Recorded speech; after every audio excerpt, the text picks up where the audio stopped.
Well, you can see the screen. It's Proverbs. The Call of Wisdom is the title of this series. We have finished chapter 3, and this is the 12th lesson that we have had in the book of Proverbs, or that we're going to have today, the 12th one. And you may be wondering, as I am wondering, where is the end to all this? And I began to do a little looking at the end of all this and realized that if I just took one proverb from each remaining chapter, we would have 27 Sundays left. And if I took more than one proverb, we've got a bigger problem than that. So I don't know how to end this elegantly. And I don't know how far it's going to go. I plan to know that by the time we begin the new year in just a few weeks of 2026. I don't mind speaking from the book of Proverbs. Book of Proverbs is how we live our lives, and apparently God was really interested in how we live day by day, and so he put this book for our attention. But I really think we need to be talking more about Jesus. He is the King of our kingdom, and we need to be talking about what he said and what he did. And so it's difficult for me to spend a long time in Proverbs, though I think it's really important, without talking more about Jesus. I'm trying to figure that all out, so I wanted you to know that this morning. But in Proverbs chapter 4, we're going to look at only one verse. It's long been one of my favorite proverbs. But before we get to that one verse, we have a long ways to go. And I want you to think about this one statement. How you think. I want to talk for a moment about how you think. Not so much about what do you think, although that's related, but how you think. And normally when we talk about how you think, we usually lump that into two categories. You remember what the two categories are? One is we use the word optimistic, and the other is we use the word pessimistic. Or one is we use the word a bright outlook or kind of a gloomy outlook. Or one is we talk about another problem is coming, and some people see the opportunity related to that problem, and some people say, oh, it's just another problem to weight me down and make life miserable. How you think apparently is really, really important, because the Proverbs is going to talk about it, and other people are going to talk about it in Scripture. How you think. It does affect many things. For if you are a negative thinker, the research has shown that you probably are more prone at least, to worry, and more prone to anxiety, and even depression.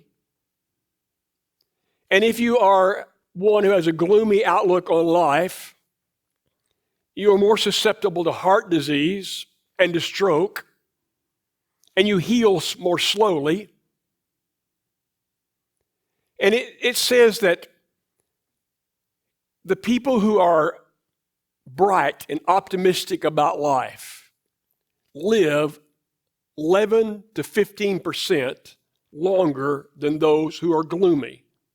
Now, if that means if you live average age to 70, you got an extra 7 years because you got this bright outlook. And it's said that we have 6,000 thoughts per day on average. Every person has about 6,000 thoughts per day, and they are the background music of your life. How you think becomes really, really important. And I know it's influenced heavily by genetics and the house in which we grew up. And it's influenced heavily by life circumstances from then until now. And so some of you were blessed to grow up in a home where both mother and father were bright, and they were cheerful, and they were optimistic. And some of you grew up in a home where you had one parent that was so positive and optimistic, and the other was kind of gloomy. And some grew up and both were kind of pessimistic and gloomy and looked at problems as just another weight to be carrying in life. And some people, they've had just such a hard life from such an early age. Things have just not worked.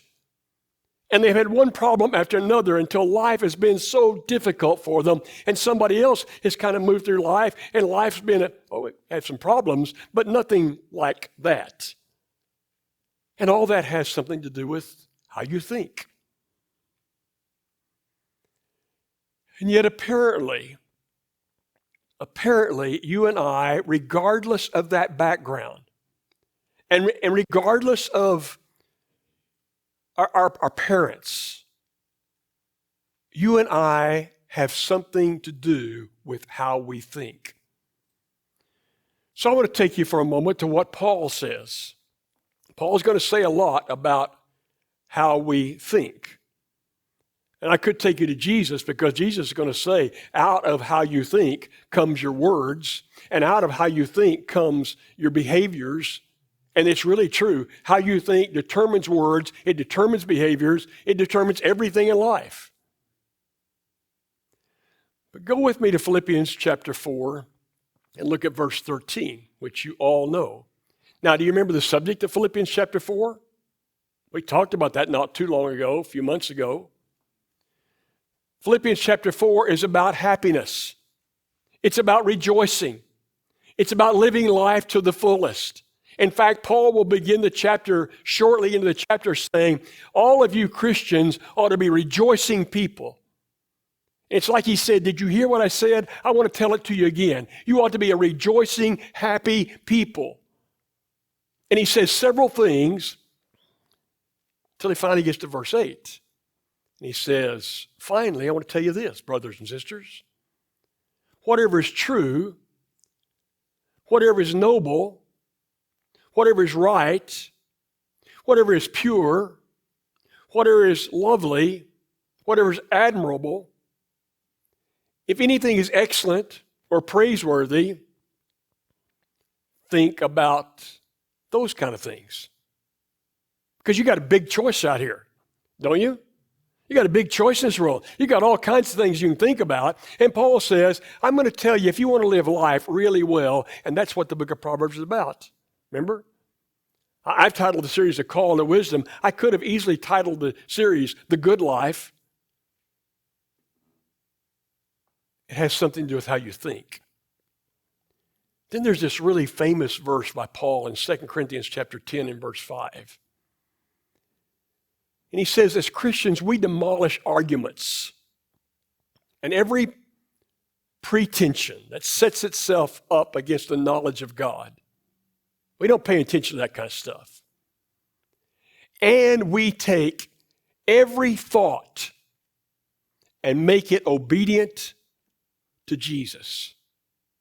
Now that's a process where it's kind of sounds like I take the thoughts in and I pause for a moment before I let that thought affect my words or affect my actions or affect my behavior, because I'm going to pause for a moment and try to make sure it is in alignment with our King Jesus. It gets deeper than that. Romans chapter 12, verse 2. Now, you and I can probably reasonably well quote Romans chapter 12, verses 1 and 2. We use them routinely in these kind of settings. But have you ever really paid attention to verse 2, what it's really saying? This is just the first phrase out of verse 2. Do not conform to the pattern of this world, but be different, completely different. Be transformed by renewing your mind. Now, you know that's talking to whom? That's talking to Christians. This letter is written to those who have been called out of darkness into the kingdom of light. This letter is written to those who have been saved by God's grace through their faith. This letter is written to those who believe the story of Jesus, that Jesus was God, and that Jesus came to this earth, and that he died on a cross, and his blood was shed to make a payment for our sins.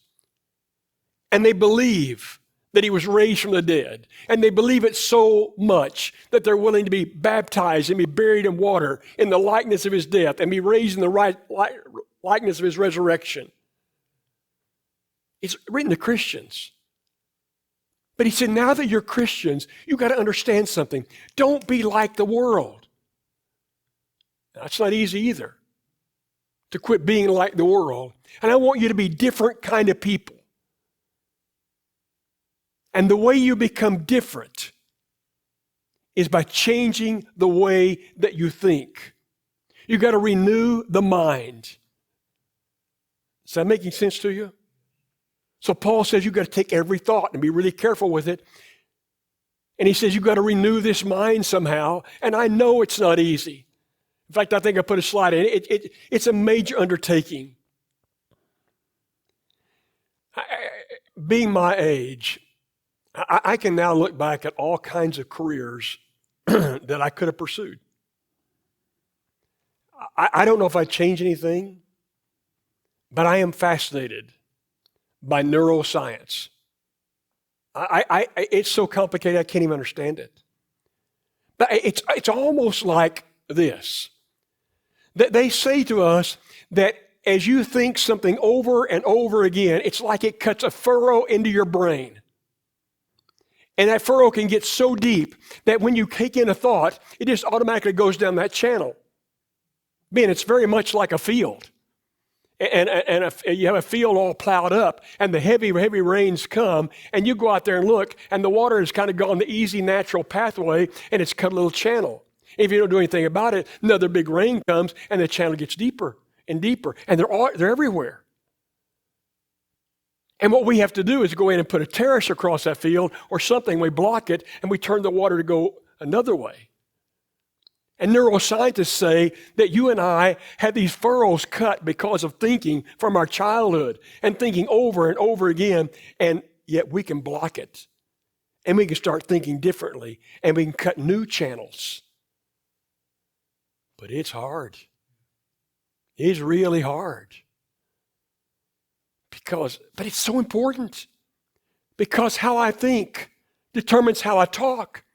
How I think determines how my face looks. I forgot to tell you a moment ago that people who are positive and optimistic are more attractive. You know, it's not so much about the way your hair looks. It's not so much about how you're shaped. Have you ever noticed this phenomena? Have you ever noticed this really, really beautiful person married to this really ugly guy? And I think, they could have had me. You know? And you think, how did that happen? Because they were paying attention to what's on the inside. People are attractive when they smile. And when they have this positive outlook. And when they're happy. And changing is so very, very hard. But Paul says, you got to do it. You got to make an effort to do it. You know what? It's so easy. I'm glad the crowd's small because I can say this morning. It's so easy to follow rules. That's why religion likes to make rules. It's so easy just to follow some rules. Oh, yeah, you got here this morning, and yeah, you took communion, and yeah, you walk home and you just feel so good, I've taken care of this business. When it has so little to do with real Christianity. Because God's looking for your heart. And God's telling you, you've got to change. You've got to change so much. And it's so hard. I'm telling you, it's easy to show up for an hour. And it's easy to go through some motions. There's nothing to it. There's nothing to it. But to change how I think as a request from God, that's big. And you're probably thinking now, you've been into this lesson for 13 or 14 or 15 minutes, and you haven't even mentioned the book of Proverbs. Well, I'm going to go back to Proverbs with one verse. Look at chapter 4 and verse 23. Now, this is out of the New International Version. Solomon speaking, above all else. Above all else. What does that say to you? Above all else. This is really what? It's really important. This is really important. Above all else, you guard your heart or you guard your mind, for it is the wellspring of life, one translation will say, or from it everything flows. That's what Jesus said, by the way. He said it's out of the heart the mouth speaks. It's out of your mind, your heart, that comes murder and immorality and cheating. And Solomon says all that time before Paul, you need to guard your heart. It is so critical to how you're going to live your life. You need to guard your heart. Now I'll read it out of the easy to read version, which I like better. Above all, be careful what you think, because your thoughts control your life. Your thoughts control your talk. Your thoughts control your behavior. You be careful what you think. Now, Paul says something that I really kind of wonder how I do this. He says you take every thought and you pause for a moment and you reassemble that thought to make sure it's in alignment with Jesus. See, this word alignment is really important. I use the word alignment where I work really often. I tell everybody, here's who we are, here's where we're going, here's how we're going to act along the way. And every single thing here needs to be in alignment with who we are, where we're going, and how we're going to act along the way. I give that speech more than once a week. Got to be in alignment. And we got to take our thoughts and we got to twist them and say, wait a minute. I got to make you in alignment with the King of my kingdom. Got to make you captive to Jesus. And I got to be transformed and be different by the renewing of my mind. That's deep stuff. But Solomon, he just says, guard your mind. And I got 3 words for you. From that guard your mind statement, I got 3 words. Eyes, ears, and associations. Pretty simple, isn't it? Eyes and ears are direct funnels into your mind. And you've been hearing this all your life, but I'm going to tell you afresh. You better be careful what you look at over and over again. And you better be careful what you hear and listen to over and over again. And that's why the arguments have come forever. Be careful about what you watch on television. Be careful what you listen to on television. Be careful what you listen to on the radio, but I got a bigger one than all this. The television and the radio have been totally eclipsed. They mean nothing compared to the internet. I talked to a man not very long ago, in the last 3 weeks. He said, my son's doing so well. My son's a professional bowler. And he's become so good at it at such a young age.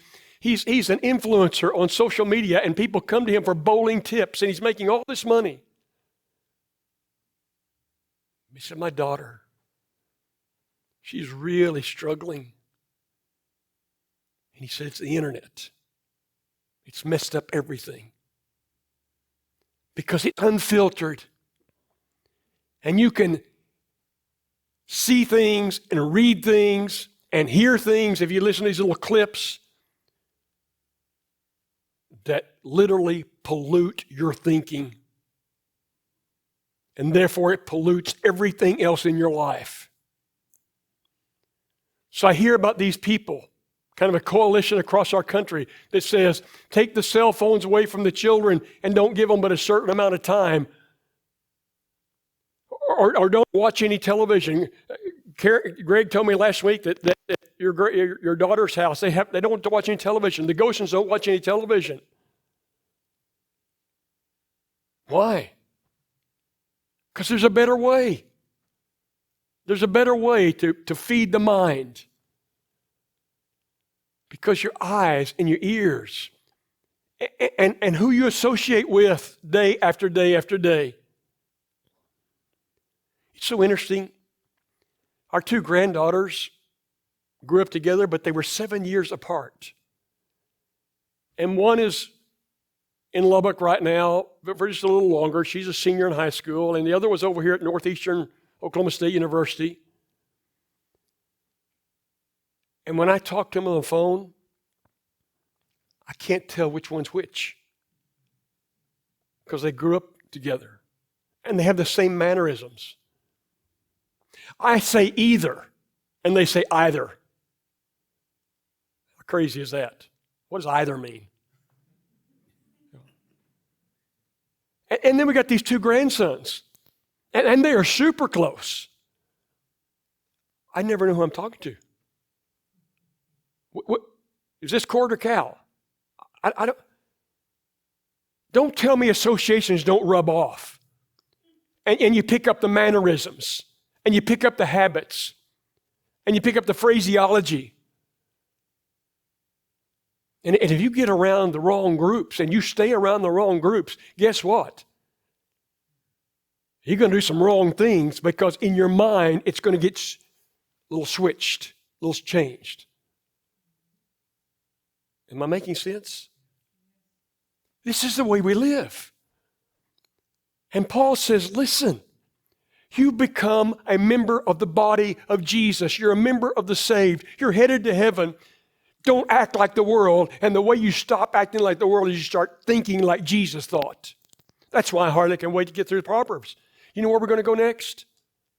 I think we're going to go to the book of Matthew. Have never, ever in my life gone through the book of Matthew. But I want to, because I want to be reminded again of who Jesus was and how Jesus talked and how Jesus acted and what he taught and what he did for us.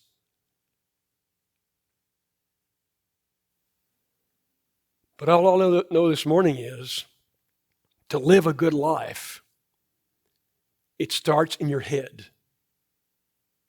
It starts in your head. It doesn't start with your bank account. It doesn't start with what you do for a living. To live a good life starts in your head. It's how you think. And Solomon says you've got to pay careful attention and guard how you think. Don't let that stuff in that shouldn't be in there. And Paul says you take those thoughts and you make them captive. And you change how you think so you can be transformed to be different. That's the calling. For all of us who listen to Jesus, that's the calling. Isn't that something? That's the calling. I want to stop and take our communion, but I want you to know that as we do, we want to live life abundantly. Jesus wanted that for us. But I want you to know life means nothing, absolutely nothing without Jesus Christ. It means nothing. Most of you in this audience can identify with the statement that life is moving very quickly, can't you? I can hardly believe. It's so much of it's passed by me. I mean, Corbin doesn't know that yet.